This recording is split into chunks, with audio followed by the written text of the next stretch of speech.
So Matt Gaetz' father, Don Gaetz, is calling in all of his political favors in Republican politics, specifically in Florida, to get people to stay silent about his son and his scandal. That's the new reporting from Politico. If you don't know who Don Gaetz is, he's actually a really big player in Republican politics, in Florida in particular. He's a very wealthy guy. He's got millions upon millions of dollars of net worth, and he's often spent his money and his political influence to put his son into political positions of power. Because, of course, Matt Gaetz, like so many other rich white conservatives, never really earned what they had. He didn't start from the bottom. He didn't start as a working class Joe, worked hard and got elected on his own merits.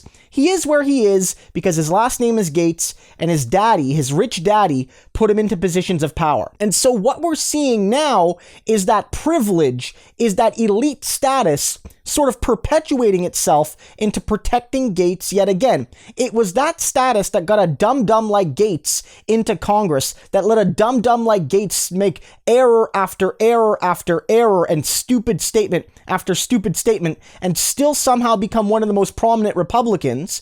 And now that he's in this massive scandal, a potential crime that could send him to jail for life, in addition to multiple potential ethics violations in Congress, very few Republicans are speaking out against him. And you have to ask why. It might just be partisan loyalty, but we have to be clear that Matt Gaetz is in a deep red district. There's actually not a lot of risk in selling Gaetz out. You can look good selling Gaetz out knowing full well that he'll be replaced by another Republican. And frankly, if you're from the area that Gaetz is from in North Florida, you might think I could sell out Gaetz and maybe run for his seat. If I flip on Gaetz, I'll look like I'm being principled, and when he's out, I can take his deep red seat and maybe be a congressperson for the next 20 or 30 years. And yet, almost no one in Florida is flipping on him. I don't think it's because they think he's innocent. I think they actually know that Gaetz has all these skeletons. But Daddy Gaetz, Papa Gaetz they call him,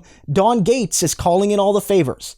Again, whether it's Trump, and frankly, even sometimes with Democrats like Cuomo, these people who have these intergenerational links of power use them not only to rise up the ladder, over other people who may be more talented and harder working, but don't have the rich mummies and daddies and the well-connected mummies and daddies to put them up there. But when they get there and they mess up, they can use those family connections, they can use those intergenerational loyalties to insulate themselves from consequences. And so we're seeing that with Gaetz. He is absolutely the epitome of American quote-unquote meritocracy. A guy who's absolutely an idiot, who's a scumbag, who doesn't deserve anything he has, and yet he has it all because Daddy made it happen. If there wasn't enough reasons to hate Matt Gaetz as it is, in addition to all that, he's just another conservative fail son.